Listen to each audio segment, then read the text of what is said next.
to be back here. Thank you so much for inviting me again.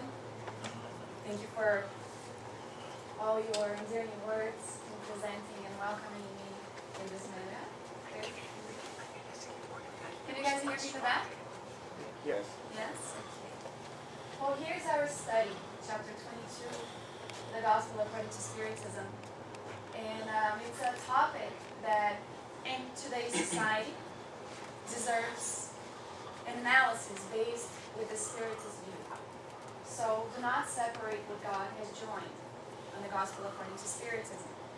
Just to have some idea, counting on your guys' participation, first and foremost, our study today was based on the Gospel according to Spiritism, the Spirit's book. We also utilized some assistance from a video that was posted by Dr. Vanessa Anceloni, as well as a book by Dr. Alberto Almeida, who will be with us in about 2 weeks with his book, The Art of Reenactment, Marriage. So, just getting your guys' participation a little bit, what are some of the key words that you guys think of when we think of the word marriage? No smart answers allowed, Leo. Fidelity. Fidelity, okay. What else? That's a good one. Friendship. Friendship. Love. Love. Trust. Trust.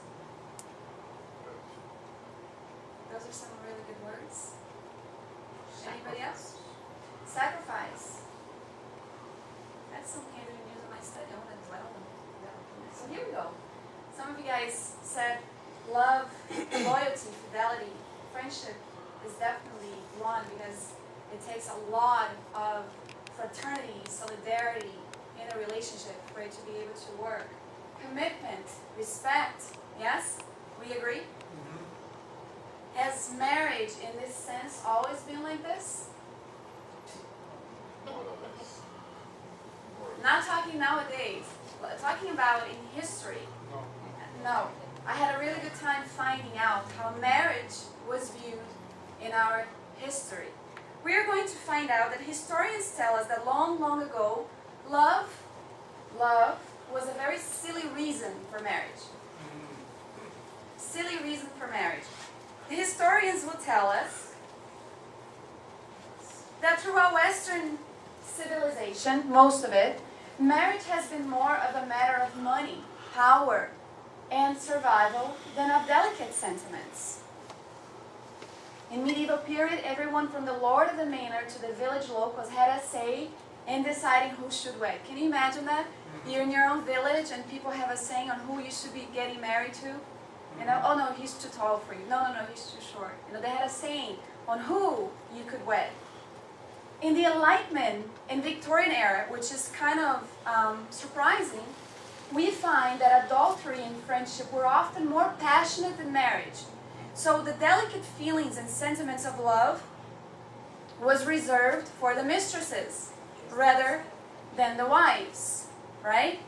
And so we go on seeing here that in early history, politics and money undermined emotions. So we're going to find that in ancient Greece, in marriage, inheritance is more important than feelings. So a woman whose father dies, leaving no male heirs, can be forced to marry her nearest male relative, and she has to divorce her husband first if she's already married. Okay? So this is a concept of marriage. In the 12th century in Europe, marriage is good for loving someone else, not your husband or your wife. So upper class marriages are often arranged before the couple has met, and in some cultures it's still like this today, right? The arranged marriages. Interestingly enough, these couple, when you see interviews from the Indian culture, for example, they say that they were arranged, but over time they came to love each other and respect one another and even admire their husband or wives for their qualities that they started to get to know little by little in the daily activities of married life. And upper class believed love is incompatible with marriage and can only flourish in adultery. In the 14th century in Europe, ordinary people can't choose whom to marry either. The lord of one black forest manor decrees in 1314 that all of his unmarried tenants, including widows and widowers, must marry spouses of his choosing. And if somebody wanted to decide who they should marry, they should pay a fine. So I would pay highly, really high for my husband at that time. I would. I'd be like, yes, £1,000,000. And then in the 16th century, love is a bore. There is a poet who wrote that any man in love with his wife must be so dull that no one else would love him. So it's very interesting the different ideas of marriage and love throughout our history and civilization.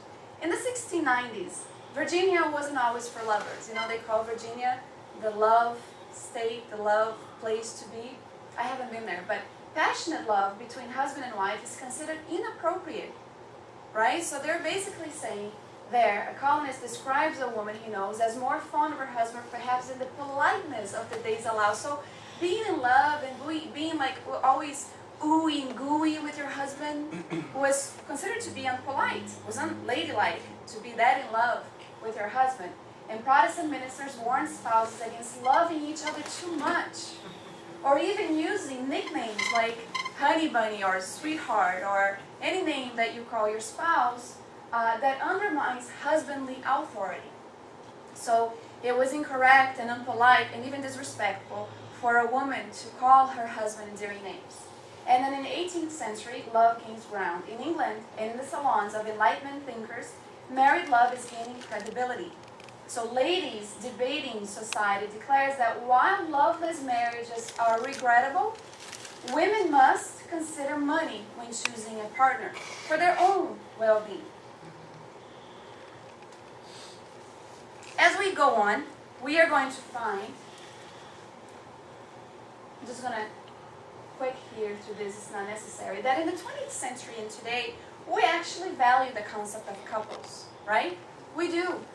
We find it pretty. And you know, it's not a politic picture, I just love this picture because it's such a tender moment between the president and the first lady here. So we actually see that intimacy shrinks to encompass just two. And love becomes the only reason for marriage. Well, almost the only reason for marriage, right? Nowadays we see a lot of couples who marry for self-interest, be it for financial gain. Today we see couples getting married for green cards. Yes, it's very common. And it's not judgmental or wrong in any way. We're going to find out about this. You know, is a person's interest in their own well-being when choosing a partner incorrect? We need to analyze this from every perspective, because sometimes there is a case of people abusing and using each other where love is concerned, but sometimes there is a true, genuine reason why people make certain decisions, especially when both couples are aware of why the decision is being made. Allan Kardec, in question 695 of the Spirit's book, tells us, asks the spirits, is marriage the permanent union of two individuals contrary to the law of nature? In which the spirits answered, it represents progress in the evolution of humankind. I'm going to go back here to this slide, because in the 20th century and today, we see in the 20s, the 50s, the 70s, and even today, how the concept of love, dating, and marriage has come about. In the 1920s, the dating scene began, which I highly suggest. In the book by Alberto Almeida, he says that married couples should have date nights. Yes, bring your wife some flowers, take her out to a nice dinner, come back home, do the whole romantic gestures of dating, which actually nourishes the relationship, is what he says. And then in the 50s, marriage is mandatory, becomes almost universal. And then they say that in the 1957, on a survey that they took, 4 out of 5 people believes that preferring to remain single is sick, neurotic, and immoral. So they start valuing the concept of marriage more and more. In the 70s, when, the song, all you need is love, so they're questioning there, all you need is love? Self-sufficient women start realizing that they're changing in society. So the knowledge of marriage is no longer an obligation. And so they disagree, and couples split up rather than make up, and so the divorce rate goes up. Now I gotta ask you guys a question. When these women started understanding that they were self-sufficient, and they had quarrels and fights, and instead of making up, they decide to break up. What's the major factor in this? Money. No, not money. It was freedom, self-confidence. They knew that they could fend for themselves. They were not under the protection of the husband. Exactly. So does that denote a little bit of progress also? Of course. In the understanding and seeing view of human, right? And then today, bride pride. Marriage is the ultimate expression of love, leading and also encouraging couples to cohabit, to live together until they're sure about their soulmate. So marriage declines. Because since they're already living together, what's the point? Right? There's no need to get married if you're already living together, according to this couple. But they miss and fail to realize that extra oomph is actually an extra commitment to the relationship. So here is the Spirit's telling us that marriage represents progress in the evolution of humankind.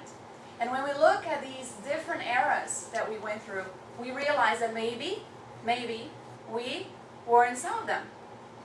I mean, it's a lot of centuries, right? We don't know if we were reincarnated in any of this. And if some of the ideas that were mentioned here sound unacceptable to you, as it sounded unacceptable to me, we must question and accept and understand that we have progressed. Because the ideas of getting married for money or power, or the ideas of the lords and the manors back then, where they decided who get married or not, actually shows a progress in humanity. And I think that's a beautiful thing to see. Because when people question today's progress, humanity as a whole, we see a huge step forward in the advancement of the spiritual advancement. And we understand that we reincarnate with a purpose. Yes? What's our purpose? Progress. To progress. Yes. Quite often we participate in the planning of our own lives in the spirit realm. Sometimes we don't, but sometimes we do. And we get together with people that we have to make amends for from a previous existence.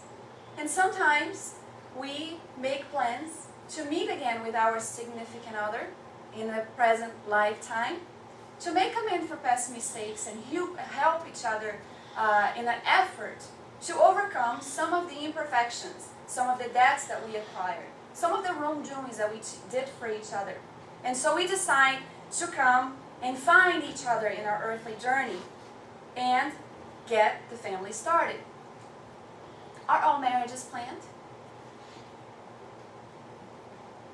Not necessarily. We have a free will, yes?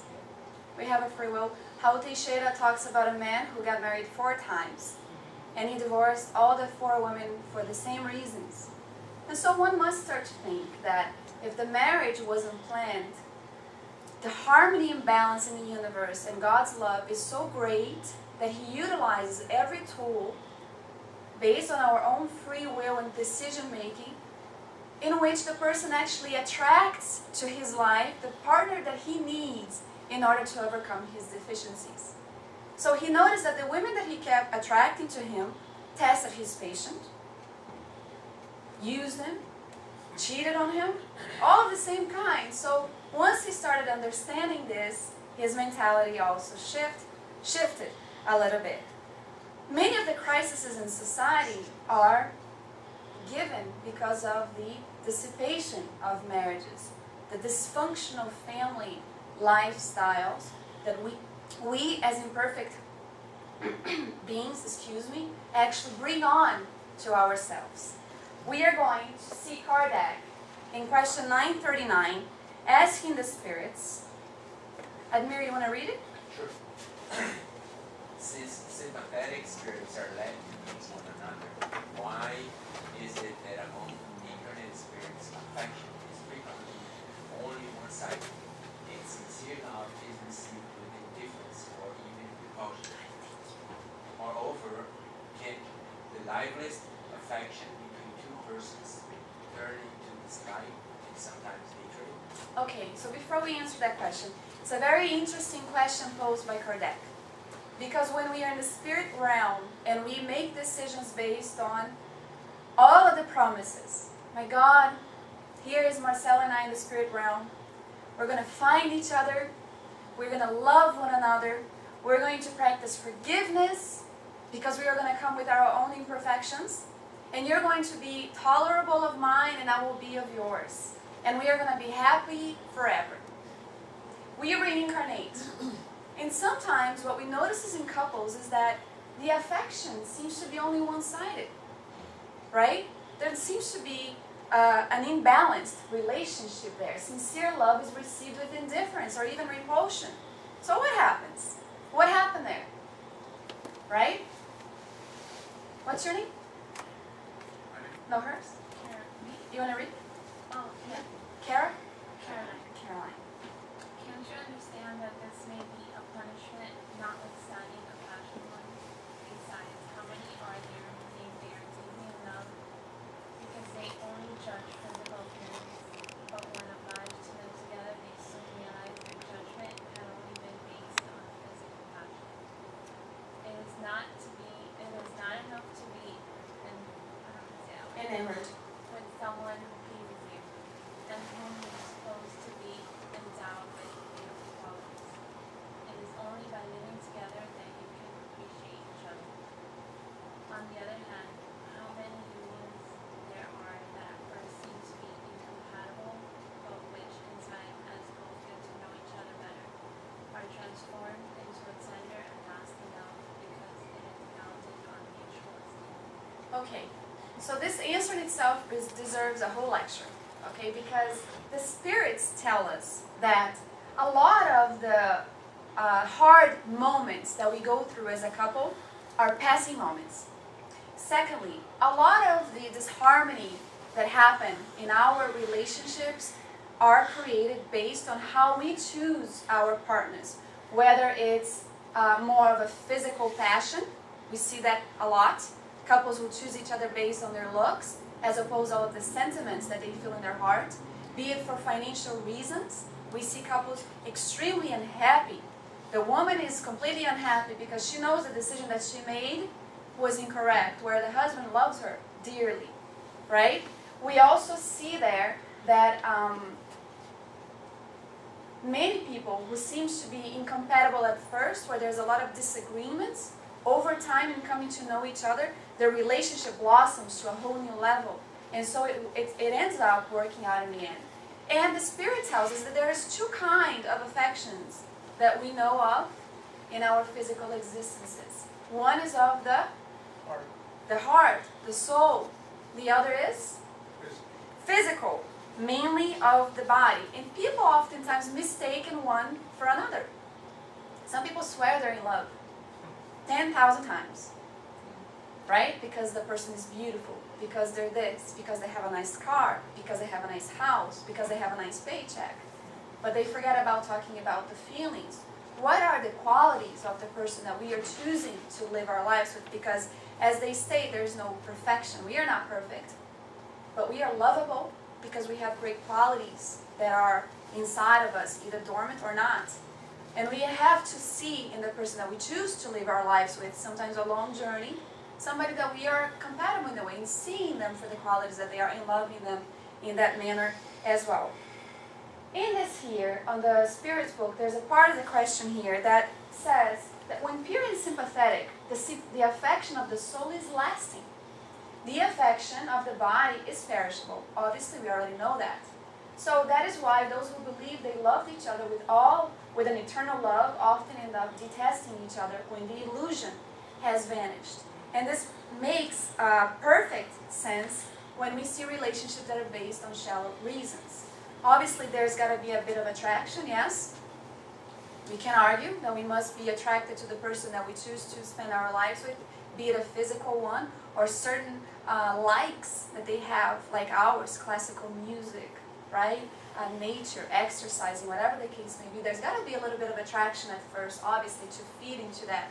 But what the couple decides to do in the relationship time and how they develop their own relationships with each other is going to depend on how they view one another and what their interest truly is for the rest of their lives. Do we have the right to choose a partner taking into consideration our own well-being? Let me give you an example.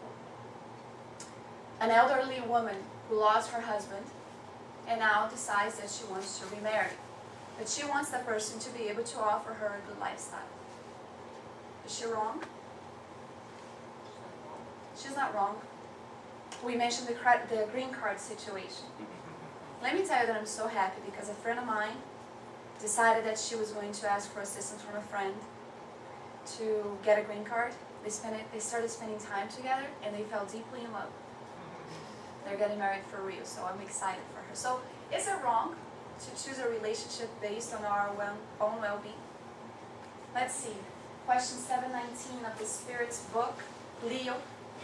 Are we culpable if we don't seek our own well-beings? Culpable as in guilty, mistaken, wrong. Are we? And the answer? Well, being is a natural desire, law of preservation. God only prohibits abuse because it is contrary to self-preservation. For example, abuse of the institution of marriage. God does not consider it a crime for you to seek your own well-being if it's not gained at another's expense, and if it does not meet in either your moral or physical strength. So I added the law of preservation there because it's against our human nature to want to do harm to ourselves. Nobody's going to choose a relationship where it's going to be an abusive one, unless a person has severely psychological issues where they choose to stay in a relationship like that. It's true. We see, I mean, it's funny, but it's not, because we see a lot of couples who are so, their self-esteem is so low, their sense of worthiness is so low that they feel they have to stay in a loveless marriage, going through all sorts of abuse, physical or verbal and emotional. But our normal nature is to not want to do harm for ourselves. So obviously, they're telling us that well-being is a natural desire. Of course, right? It's a natural desire. God only prohibits abuse when it is contrary to self-preservation. And here we're talking about the abuse of the institution of marriage, since we're talking about this. And that God does not consider a crime for us to seek our own well-being if it's not gained at another person's expense. When we start using someone unbeknownst to them, and we know we are responsible for everything that we do, it's called the law of cause and effect. We are going to answer for every infraction of the natural laws, which we're going to talk about in a little while. Some people actually feel unhappy because they understand that they're doing something that is not considered to be very nice, dirty. When they marry somebody for self-interest and they start seeking pleasures outside of the marriage, infidelity is one of the main causes of divorce nowadays. The person actually weakens their physical strength. Makes a lot of sense because you're utilizing all your energy seeking the earthly pleasures. Not to say the least, some of the illnesses and the diseases that you may bring on into your own relationship, right? Not to mention the moral strength as well gets weakened by this. So the question in reality here can serve as a true guideline for all aspects of our lives. Marriage, divorce, or any decision making that we have to do. We need to take into consideration, are we actually doing something to be gained at another person's expense? This is always what we have to ask in our lifetime when making a decision. When we start analyzing the Spiritist teachings, we become in contact with something really cool called the natural or the divine laws. Marriage is a law or an organized institution created by men. As we can see, we've seen the difference over time, how it has changed, right? Today we can choose our own partners. We don't have somebody determining who we're going to marry. But the natural and the divine laws are actually unchangeable, immutable, like God Himself, because God is the author of these laws. And when we start understanding these laws, we understand that this law is for all times, for all spirits, regardless of our spiritual advancement. So we may be in a planet of trials and expiations as we are right now, and we have to abide by these laws. And when we go against them in any way, shape, or form, the law of progress, law of labor, love and justice, law of preservation, of reproduction, whatever the law it may be, I think there's a set of 11, we actually have to make up for it. The law always catches up to us. It's the good cop, not the bad cop. It's the good cop. We always have to make up for it. Now, man's law changes over time. And when we have a deeper understanding through the Spiritist teachings of these laws, it's easier for us to lead our lives As true spiritists, we're not here just to have a good time. We have to learn, we have to progress. And so we have in front of us, with the Spiritist teachings, a whole set of guidelines and ideas and examples and teachings that we can apply in our own daily lives to make our relationship, in marriage or not, a lot better. We are going to see in question 701 of the Spirit's book, where they deal with polygamy and monogamy. What about marriage, right? They tell us that marriage, according to the divine affection, should be based on the love of the individuals who join hands. These are not the relationships that will make somebody go and say, I don't want to play anymore, it's too hard. I don't want to marry anymore. I'll get divorced in 72 days. Ha, little joke, get it? Those who follow the entertainment world get that. Anyway. Marriage was one of the primary acts of progress in human society, because it establishes fraternal solidarity, because it offers the spirits who mutually join an opportunity of mutual assistance, an act of progress. Somebody who joins in, when it used to be just me, now becomes us. What used to be mine becomes ours, right?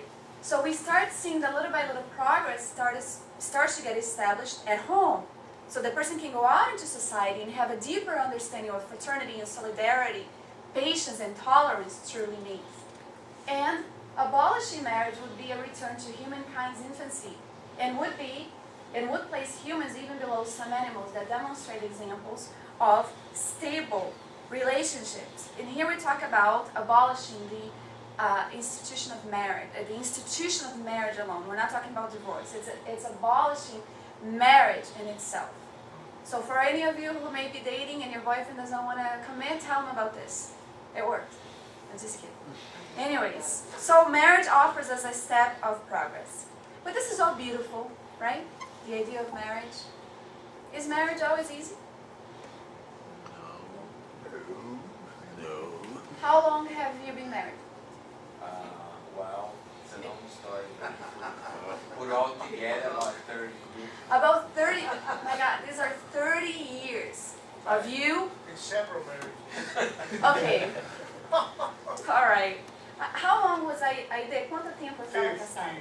50. Okay, here's a person who was married Mais de 50. 50. Yes, really, 50 years. And she's still married by heart to Benjamin, because we know that marriage doesn't really carry on to the spirit world. Sorry to tell you, unless the spirits decide to stay connected in the spirit realm, marriage is an earthly institution here, okay? The institution of marriage. So I tell Marcelo that, the whole saying until death do us part doesn't work with us. We're married to the end. Okay, so Andreia Lewis talks about this in the book And Life Goes On, explaining that spirits decide to stay together only if they wish to in the spirit realm. Good for some, bad for others, right? So 50 years is a long time. Today, 10 years is a long time, right? It's terrible. It's terrible, because what happens is, I think nowadays, the society has offered so many easy way outs that people just don't want to commit to something that is so profound and deep. And it involves sacrifice. Somebody mentioned here sacrifice and resignation of a lot of what we want in a relationship. Now, there is a major effect also about selfishness, where a person's, it's my interest in this relationship and not yours. And so there's a lot of this going on. But 50 years is a long time of people coexisting with each other's imperfections, because nobody's perfect. When a marriage doesn't work or is not working or there are issues, a couple must stop to understand where it's coming from, because both are in a relationship and both bring to the table baggage, positive and negative. I read the other day, fall in love with someone who will help you. Actually, it says everybody has baggage, so find someone who will help you unpack yours. Because marriage is about mutual assistance and overcoming our own imperfections. So when we find somebody who loves us enough and understands us enough about our own imperfections, is willing to help us through it and vice versa, that's a stable and healthy relationship, because arguments will happen. It's normal. A couple who doesn't argue doesn't have any intimacy. They don't care. They just coexist in a home.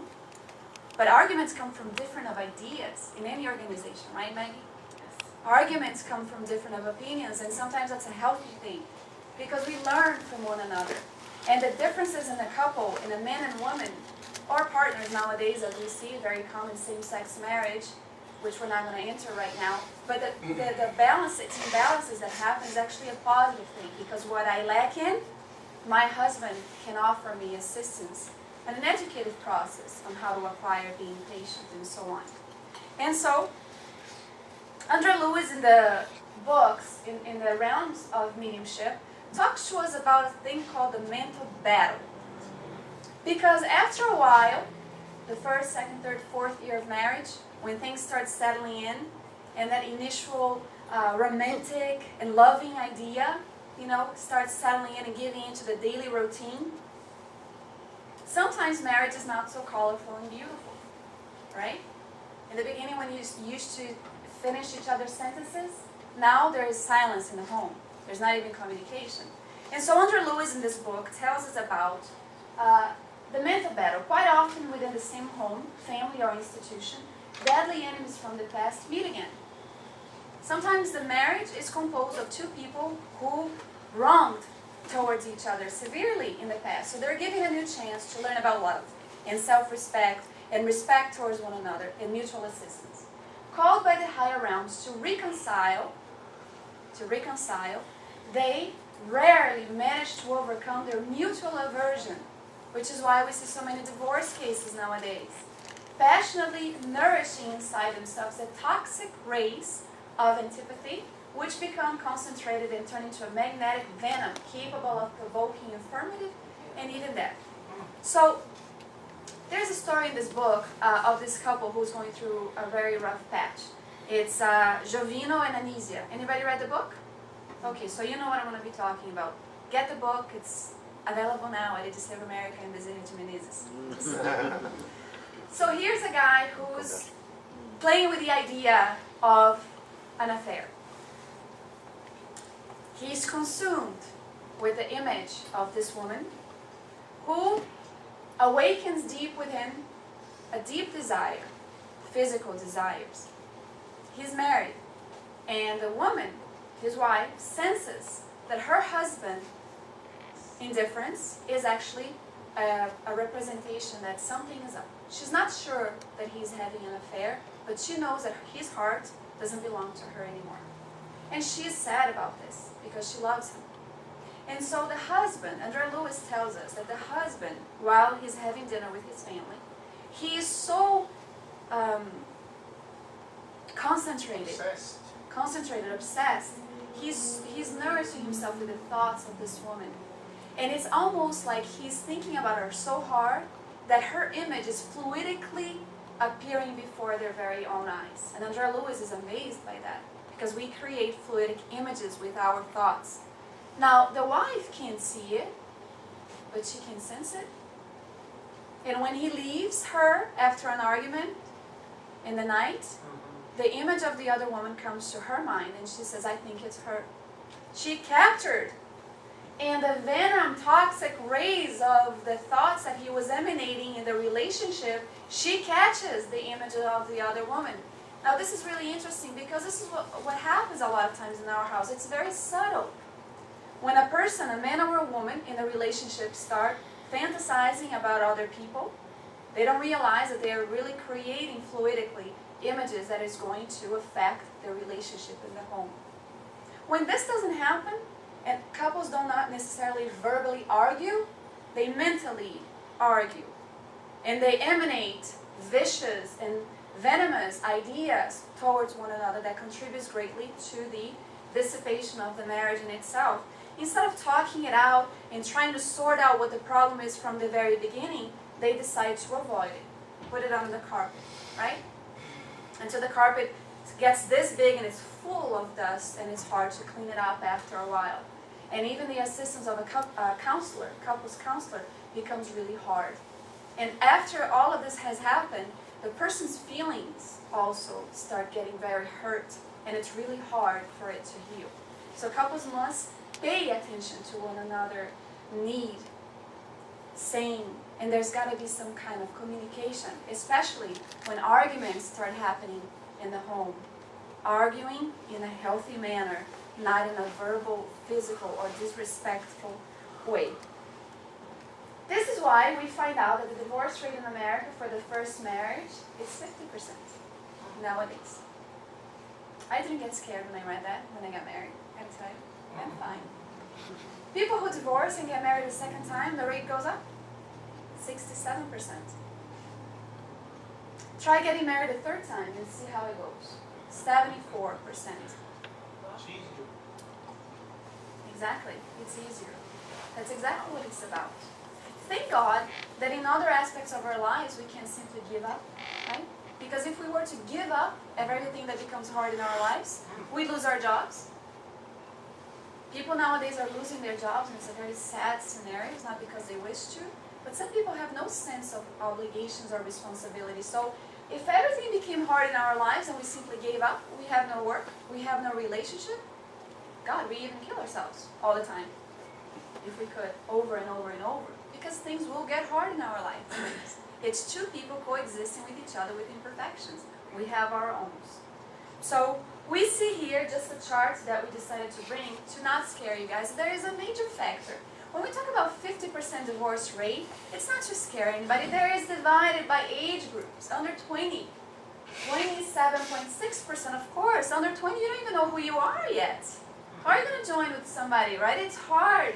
The age gap there is a significant one. Between 20 to 24 is the highest number for women and men that the divorce rate happens. And it lowers as you get to 35 to 39 years old. So it's never too late for love, is what we're saying here, right? So there is a factor. When somebody comes to you negatively about marriage, marriage is a wonderful opportunity that is going to offer us a live laboratory for us to work out and exercise all we have to inside. It's a beautiful thing when known how to be and how to take care of. So it's not this negative here. There are factors as far as ages are concerned. So don't let anybody fool you, okay? Marriage is not doomed nowadays. Dr. Alberto de Almeida, who's going to be here in March, tells us that there are countless reasons where the dissipation of marriage is concerned. And when we talk about infidelity, as some of you guys mentioned, there are a lot of factors. He takes into consideration a lot of the times the primitive lifestyles that we were so used to and we bring in this current life, where we seek different partners, having different relationships with men and women, where our instincts are not yet raised to sentiments. Because sentiments are instincts raised to a higher degree of involvement. Whereas in the past we allowed and acted in accordance with what was correct in our culture.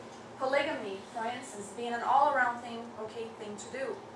There's another reason where prostitution was the only way people could make ends meet in a previous existence. And not that these are any valid excuses, but he asks us to take a look where a situation of, let's say, infidelity is concerned in our marriage, and take a look at our partner with millenary vision, understanding that we are spirits who have lived many times over again. And when a couple is ready to start working on the aspect of forgiveness, he says it's hard, but it's possible. And many marriages actually are able to re-establish itself, finding out why and where things went wrong. But it requires two people making an effort to make it work, and not just one.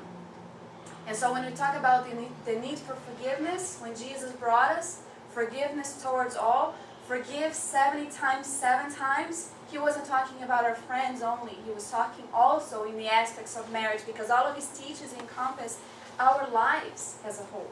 So we need to take advantage of that as well. Here's a passage in the Gospel according to Spiritism where the Pharisees questioned Jesus about the law from Moses, where it was allowed for women to get a divorce. And Jesus in the bottom here says that it was because of the hardness of our hearts that Moses permitted the divorce. But in the beginning, it was not like that at all. Just to analyze this question, the Kardec asks the spirits if the absolute indissolubility of marriage belongs to the law of nature or it's only a human law. And the spirits tell us that it's a human law contrary to the law of nature. Because the law of nature is a law of love, right? But humans may modify their laws. Only those of nature are immutable. So when we start analyzing this, we question, is it okay for us to get divorced? Is there guilt in getting divorced? There was a woman named Laura who sought the Spirit Center because she was going through some really rough patches in her marriage. Her husband was physically, abusively, and emotionally abusive towards her, and she had 2 kids. Her health, both physical and mental, started to suffer. And so she sought the Spirit Center looking for suggestions on what she should do. When she got there, she found the likes of like Maggie and Eliseu who wouldn't tell her what to do, but rather told her to start participating, attending the lectures, getting the healing passes treatment, so that she could get in tune with the spirit world and find out what suggestions would be made available for her. After a while, she became encouraged and she decided that that kind of a physical, verbal, and emotional abuse wasn't good for her or her kids. When she tried to seek divorce, her parents, utilizing the idea that her kids would be orphans of living parents, decided to tell her not to do, in a very harsh way. The counselor from the Spirit Center sought her parents and asked them to limit their opinions and allow her to make her own decisions, but they didn't listen to him, all in vain. 2 years later, Laura went through an extreme case of trauma, psychological trauma, finding herself abandoned by her husband who couldn't deal with her weaknesses of her soul, her kids now in the care of the grandparents because she was completely disabled, mentally, physically, and emotionally, to deal with the kids. Now when we look at these certain situations, and they tell us in the law of preservation that we have to look for our own well-being, there are types of situations where, thank God, divorce, being a human law, exists. Because people end up oftentimes destroying their own lives in the sake of marriage, in the loveless institution of marriage. And so we start seeing here that, by Alberto Almeida, that the marital relationship is an everyday practice. It acts as a living thing, meaning it grows or lessens in emotions, depending on how poorly or greatly it is nourished. When the relationship is not nourished, when the relationship is suffering all sorts of abuse, if it's a living thing, becomes so sick to the point of death, the only thing we have to do is try to find a healthy way to go through the process of the dissolution of marriage so that other family members don't get as affected for that traumatic event, because it's like considered a death. Kids suffer, there's a readjustment time, there's a grieving moment from one side or the other. So we have to take that into consideration here. And Jesus did tell us that many of the divorce are due to the harshness of our own heart. And they go on to tell us in the Gospel according to Spiritism that the divorce is actually a law with the purpose of separating what has already been separated. People who are living in each other's home, being completely strange to one another, they're already separated physically and emotionally. So it's a law for that. It merely reforms what humans have stipulated and is applicable only in cases in which the divine law has not been taken into account. Why get married then?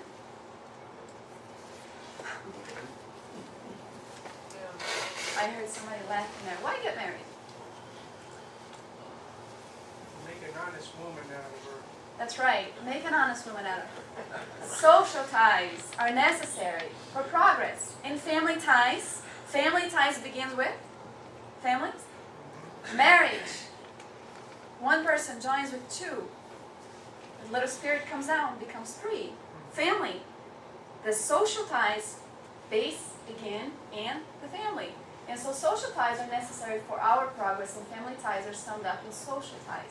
Hence, family ties are law of nature. In the home, it is where we are going to learn how to practice being a good societal human being out in society. How we're going to educate our kids, right? So that's why marriage exists. And they tell us that it is an idea of progress as humans being go. If we can learn to live peacefully in our home with our family, how can we make a contribution to society, right? Some ideas of healthy and unhealthy relationships here, just to show you. Sorry about the graph. We have 3 cases according to psychologists. There's a careless relationship where 2 people coexist, but they don't have anything in common. They don't care about each other. Maybe there's self-interest, so each one goes on about their own lives. There's no commitment to doing what the other enjoys doing and making a little bit of sacrifice, you know? Sometimes a person is married to another one who's not a spiritist. Is that bad? No, it's not. But the person sometimes makes an effort to go to the dinner that the Spiritist Center is promoting. It shows the wife or the husband that they care, right? There's a symbiotic, which is completely unhealthy. Because a symbiotic, the person has everything in common. They live together, they think together, they eat together, they sleep together, they work together. And there's no room for breathing, for allowing the person to be who they are. Because when we join with somebody, even though we have similar likes, we are unique. We are individuals. And so that's the 3rd case right there. It's a person who has a balanced involvement with each other.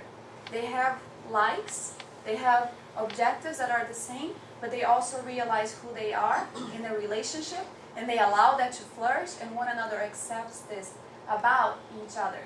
And Khalil Gibran in his poem said, "But let there be spaces in your togetherness, and let the winds of the heavens dance between you." So he's describing the status of a healthy relationship with the couples nowadays, and I really love this. Arguing is a very good thing, you know. It's not about being so together that there's no argument in the relationship. As we mentioned, it's a natural thing. It's okay for couples to argue. It's about how to go about it, and makeup is so much fun, right? And makeup is a lot of fun, and you can even make it fun. Like after a really bad fight, one of you guys can go in the room with a little white flag. I guarantee the other will laugh. It will break down every bad feeling that was left behind. Just to finish up, some tools for boosting our marriage or smoothing a divorce. The first and foremost that comes to mind is to pray together or alone. Recent studies conducted show that couples are happier, have better intimacy, sexual life, and affection with one another.